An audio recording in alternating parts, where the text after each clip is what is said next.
Hello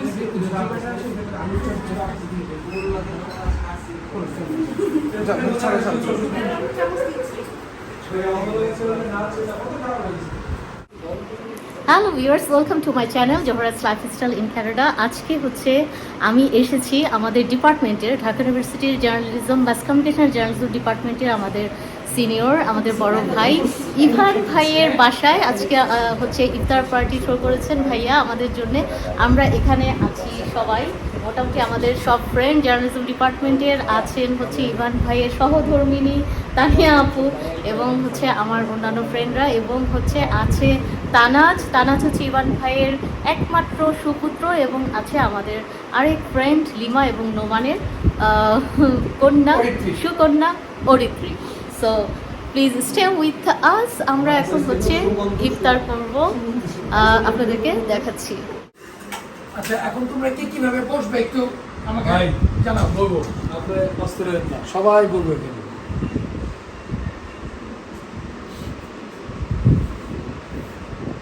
আজকে 16 টাকা চলে, তাই না? যে বড়ইগুলি আমি আনছি, খুবই মিষ্টি বড়ই, 6টা 5-এ। তানিয়া কিভাবে বুঝলেন? না খায় দেখা বুঝছি। বড়ই একটা মিষ্টি হয়, কিন্তু আপনি পানি বড়ই কিনছেন কবে? আরেকটা পানি ভিতরে রাখো।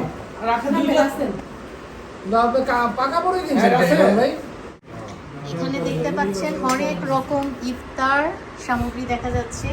আমরা হচ্ছে বাংলাদেশে এসে এরকম কাছের মানুষদের সাথে ইফতার করার অন্যরকম একটা আবেদন এবং অনুভূতি, এটা আসলে বোঝাবার নয় একদম। আমরা বিদেশে থাকলেও দেখা যায় এই টাইপের ইফতারি আমরা হচ্ছে গ্রহণ করি, কিন্তু পাশে হচ্ছে কাছের মানুষজন আসলে পাই না।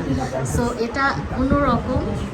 এটা আসলে যারা হচ্ছে মিস করেন প্রবাসে কাছের নিকটজন বন্ধু বান্ধবদের, তারাই হচ্ছে বুঝবেন যে কত ভালো লাগার একটা বিষয়। দর্শক, উল্লেখ করার মতো বিষয় হলো ঢাকা বিশ্ববিদ্যালয়ের গণযোগাযোগ ও সাংবাদিকতা বিভাগের এই যে সিনিয়র জুনিয়রদের মধ্যে এই যে একটা মেলবন্ধন, এই যে একাত্তা সবাই, এটাই হচ্ছে আজকের ইফতারের আরেকটি হচ্ছে উদাহরণ। কারণ এত বছর পর আমরা সবাই আবার একত্রিত হয়েছি, এবং দেখতে আমাদের এখানে যে সিনিয়র ইভান ভাই কিন্তু আমাদের ব্যাচের না, বুঝতেই পারছেন। এখানে উনি আমাদের ব্যাচের সব ফ্রেন্ডদেরকে হচ্ছে ইনভাইট করেছেন একসাথে। এই যে আমরা দূর দেশ থেকে, ক্যানাডা থেকে এসেছি, এবং এক এক ফ্রেন্ড এক এক জায়গায় বাংলাদেশের জব করছেন, সবাইকে একসাথে করে এই যে একটি আয়োজন, এটি আসলে বিশেষ একটি ক্ষণ স্মরণীয় করে রাখার মতো দারুণ একটি সময় আসলে আমরা কাটিয়েছি। ইভান ভাই, আসসালামু আলাইকুম। আপনাকে অশেষ ধন্যবাদ যে আপনি এত কষ্ট করে এই ইফতার আয়োজন করেছেন আমাদের সবার জন্য। ইফতার আয়োজন করতে কষ্ট করে লিমা, তানিয়া আপু, ইভান ভাই কিছুই করে না, ভাইয়া তো হচ্ছে উদ্যোগটা নিয়েছে, ভাইয়া আয়োজক। সো ভাইয়া মানে একটু বেশি ধন্যবাদ পাওয়ার যোগ্য অবশ্যই। এবং সবাই হচ্ছে আজকে কষ্ট করেছে, তানাজ কষ্ট করেছে, অরিত্রী, লিমা, তানিয়া আপু সবাই হচ্ছে কষ্ট করেছে। আর এই তো, এবং সবার কষ্ট ধারণ করে আমি কিছুটা কষ্ট করছি।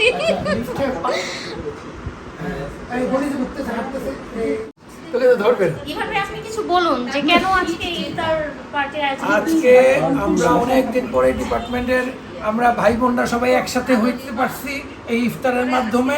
এটাই আমার খুব ভালো লাগতেছে যে সবাইকে আমি অনেকদিন পরে পাচ্ছি একসাথে। বিশেষ করে আশরাফ, সে থাকে কক্সবাজার, তাকে তো সমুদ্রের পাড় ছাড়া পাওয়াই যায় না। আর রানা থাকে হলো কানাডাতে, সে তো বরফের মধ্যেই থাকে। তাই এদেরকে বিভিন্ন জায়গা থেকে কীভাবে নিয়ে একসাথে পাওয়া, সেটাই আমাদের মানে খুবই ভালো লাগতেছে। এবং আমরা আজকে একটা প্ল্যানিং করব কোথায় আমরা একসাথে আবার বাইরে বেড়াতে যেতে পারি। আশা কিছু বলো।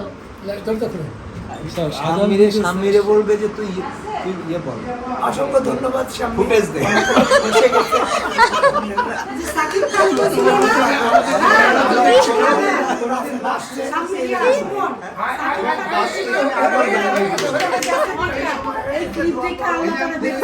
এই যে চলে এসেছে আমাদের রাসেল।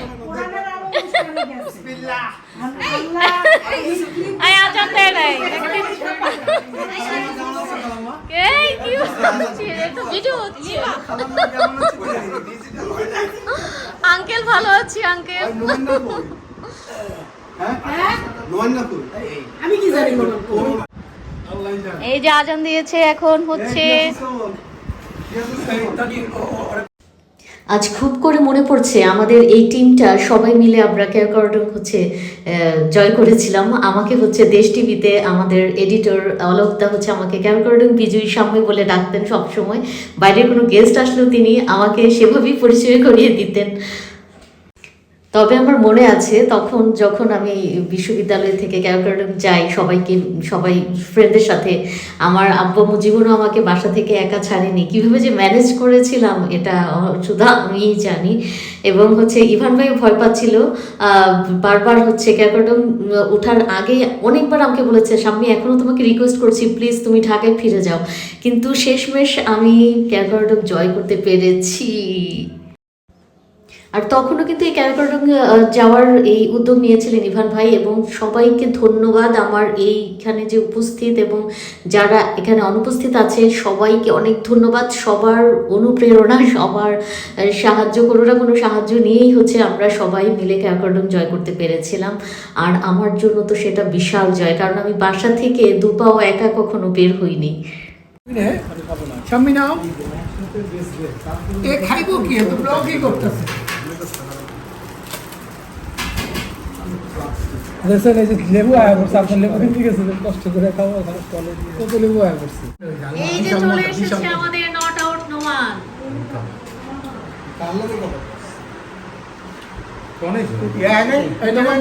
পানামায়া তুমি কিছু বলো, পানামা বড় দেশ না,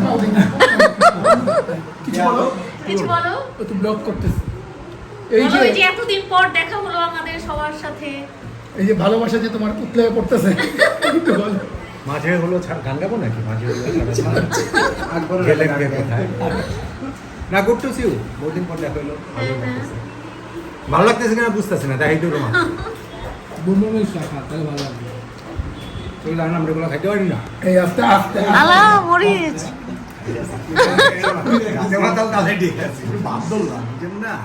না ওই যুগার না, একটু কমছে, একটু কমছে তো। আমাদের বাড়ি না না না কে ভালোটাকে আমার একটু বলো, ভালোটাকে এই কারণে তোমার চলে গেছিল জামাতের দিকে যে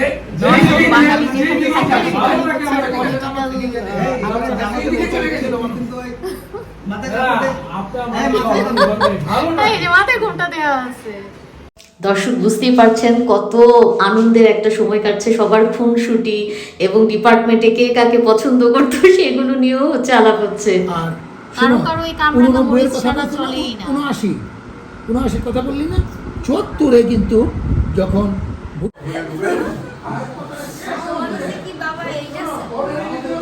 নো বাবা নো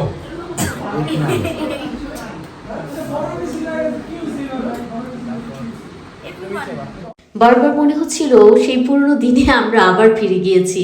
আর আমি তো সারাক্ষণ অবলোকন করছিলাম, মানে দেখছিলাম যে সবাইকে কে কী করছে, সবার কথা। আমি খুব মানে স্মৃতি ধারণ করার জন্য, নিজের হৃদয় স্মৃতি ধারণ করার জন্য আমি কম কথা বলি, দেখি বেশি এবং শুনি বেশি, অন্যকে সুযোগ দেই কথা বলার জন্য। এটাও অনেকে পছন্দ করেন না। কেন রে ভাই বোনরা? লোভী শিয়ালের গল্প পড়ছিলাম না আমরা ছোটবেলায়। বর্গা বর্গা মুরগির কথা শুনি না। দর্শক আজকের আমার এই ব্লগটি ধরতে গেলে অলমোস্ট আনকাট রেখেই আমি হচ্ছে করছি, কারণ হচ্ছে এটা আমার স্মৃতিতে ধারণ করে রাখার জন্য একটি অনেক বড় জায়গা, অনেক বড় উপায়। আমি হচ্ছে খুব এনজয় করি, আমি খুব ফিল করি, আমি খুব পছন্দ করি, খুব ভালোবাসি আমার বন্ধুদের, আমি যাদের সাথে মিশি, আমার মন না চাইলে আমি কারোর সাথে মিশি না। এই জন্যই হচ্ছে কম কথা বলার কারণও কিন্তু হয়তো সেটাও হতে পারে, যাদেরকে আমি পছন্দ করি তাদের সাথেই কথা বলি। আরেকটা বিষয় হচ্ছে কে কম কথা বলবে, কে বেশি কথা বলবে, এটা ব্যক্তির তার নিজের পছন্দ, নিজের ইচ্ছা, তাই না? এটা হচ্ছে কারো হস্তক্ষেপ করার মতো বিষয় না। আপনি হয়তো অনেক অনর্গল কথা বলছেন, আপনাকে কি কেউ পছন্দ করছে কিনা আপনি জানেন, হয়তো করছে না, আপনি তো সেটা ভেবে দেখছেন না। রানা রানা কাঁচাগোল্লা এবং দইয়ের প্রশংসা করছিল সবাই, আর আসলেই অনেক মজার ছিল, এটা আমিও খুব লাইক করি। আমার কথা কি জানেন, আসলে জীবন একটাই, আর জীবন হচ্ছে খুব ছোট। আমরা পারস্পরিক বিভেদ ঝামেলা তৈরি করে আমরা না আমাদের এই ছোট্ট জীবনটাকে আরও ছোট্ট করে ফেলি। কারণ কোনো একটা বিষয় বা ইস্যু নিয়ে যখন মনোমালিন্য শুরু হয়, তখন হচ্ছে একজন আরেকজনের সাথে কথা বলা বন্ধ হয়ে যায়, দেখা বন্ধ হয়ে যায়। আসলে বাঁচবো কয়দিন বলুন আমরা?